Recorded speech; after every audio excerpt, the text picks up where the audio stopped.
아멘. 할렐루야. 하나님께서 오늘도 새날을 주셨습니다. 오늘도 하나님과 또 동행하는 복된 하루 되시기를 우리 주님의 이름으로 간절히 축복합니다. 오늘 우리가 함께 나눌 말씀은 시편 106편의 첫 번째 부분입니다. 시편 106편은 또 내용이 긴 관계로 세 부분으로 이렇게 나누어서 우리 함께 말씀을 나누고자 합니다. 1절에서 12절, 13절에서 31절, 그리고 32절에서 48절 이렇게 세 부분으로 나누어서 함께 말씀을 나누겠습니다. 시편 106편은 시편이 총 5권으로 되어 있는데 그 중에 제일 마지막 네 번째의 마지막 시편이 바로 106편입니다. 출애굽부터 바벨론 포로까지 이스라엘의 긴 역사를 주로 다루고 있습니다. 특별히 시편 106편은 이스라엘의 죄에 대한 부분들을 고백하고 있습니다. 어제 우리가 함께 나눈 이 시편 이 105편 말씀은 하나님께서 이스라엘 백성들에게 베풀어 주신 그 은혜와 또 사랑, 그리고 신실하신 하나님의 약속에 대해서 다루었다면 시편 106편은 이스라엘 백성들의 그 하나님의 은혜에 대한 반역과 또 범죄에 대해서 초점을 맞추고 있습니다. 오늘 말씀의 제목은 하나님의 사랑은 영원합니다 라는 제목입니다. 하나님의 사랑은 영원합니다. 오늘 1절 말씀을 보세요. 할렐루야, 여호와께 감사하라. 그는 선하시며 그 인자하심이 영원함이로다. 시인은 하나님은 선하시고 인자하심이 영원하기 때문에 우리가 하나님을 찬양하고 또 하나님 앞에 감사하라고 이렇게 명령하고 있는 것이죠. 오늘 그 인자라는 이 단어는 히브리어로 헤세드, 이 인자라는 단어는 하나님의 이 성실하신 사랑, 변함이 없으신 그 하나님의 은혜를 표현하는 단어입니다. 즉 한마디로 말하면 하나님의 은혜가 영원하다는 거예요. 하나님의 사랑이 영원하다는 거예요. 여러분 한번 생각해 보세요. 우리를 향한 하나님의 사랑이 영원하다는 거예요. 변하지 않으신다는 거예요. 여러분, 우리 사람들의 사랑은 쉽게 변합니다. 우리 사람들의 그 사랑은 상황에 따라서 달라지는 거예요. 우리 아무리 가족일지라도 그 사랑이 변한다는 거예요. 그럼에도 불구하고 우리 하나님의 사랑은 영원하다는 거예요. 영원한 하나님의 그 사랑이 우리와 함께 하시는 줄로 믿습니다. 오늘도 하나님의 그 사랑을 우리가 기억하고 하나님 앞에 감사하고 찬양하실 수 있기를 간절히 소원합니다. 시인은 2절에서 하나님의 권능을 다 말할 수 없고 표현할 수 없다고 말씀하고 있어요. 2절을 보세요. 누가 능히 여호와의 권능을 다 말하며 주께서 받으실 찬양을 다 선포하랴.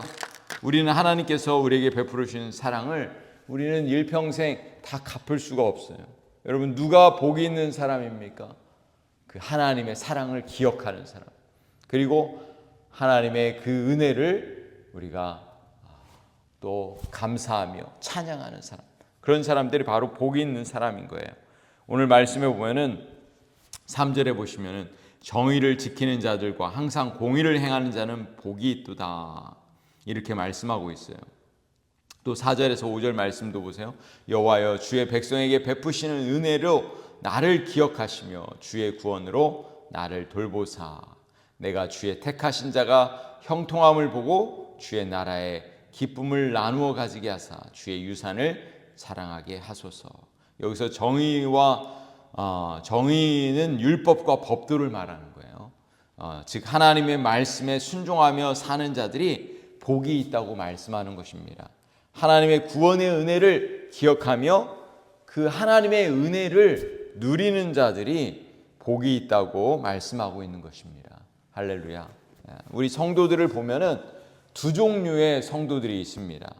한 부류는 하나님의 은혜를 늘 기억하면서 또 기쁨으로 감사하게 이 땅 가운데 사는 성도들이 있습니다. 물론 이 세상을 살면서 어려움도 있고 아픔도 있지만 그것보다도 하나님이 베풀어 주신 그 사랑을 늘 마음에 간직하면서 이 땅에서 기쁨으로 또 감사하며 또 하나님의 말씀에 순종하면서 살려고 부단히 이렇게 성령의 충만한 가운데 사는 성도들이 있고, 또 두 번째 성도들은 어떤 성도들이냐면은 이 땅을 구원받은 하나님의 백성임에도 불구하고 힘들게 고통스럽게 사는 성도들이 있어요.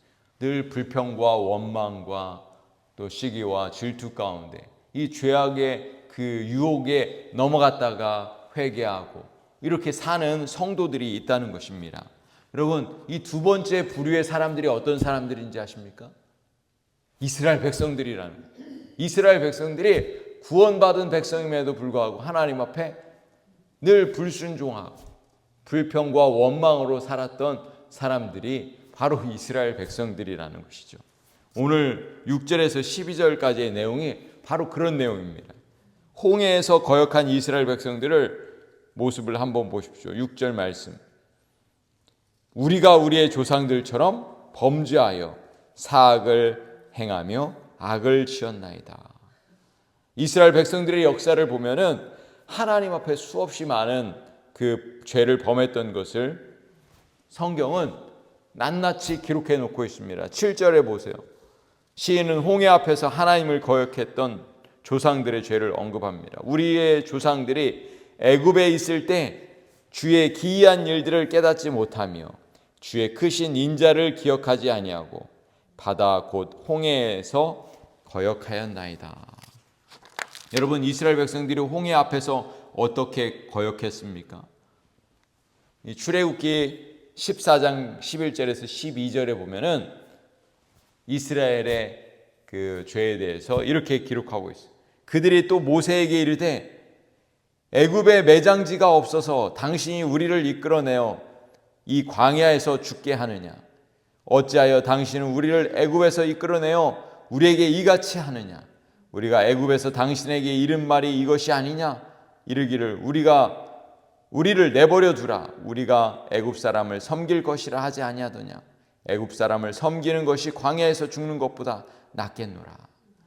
하나님께서 이스라엘 백성들에게 10가지 재앙을 통해서 이스라엘 백성들을 그 애굽 땅에서 구원해 내셨어요. 그래서 이제 광야로 하나님의 약속의 땅으로 가는데 그 앞에 홍해 바다가 탁 있는 거예요. 그러니까 이스라엘 백성들이 이제 우리는 죽었다.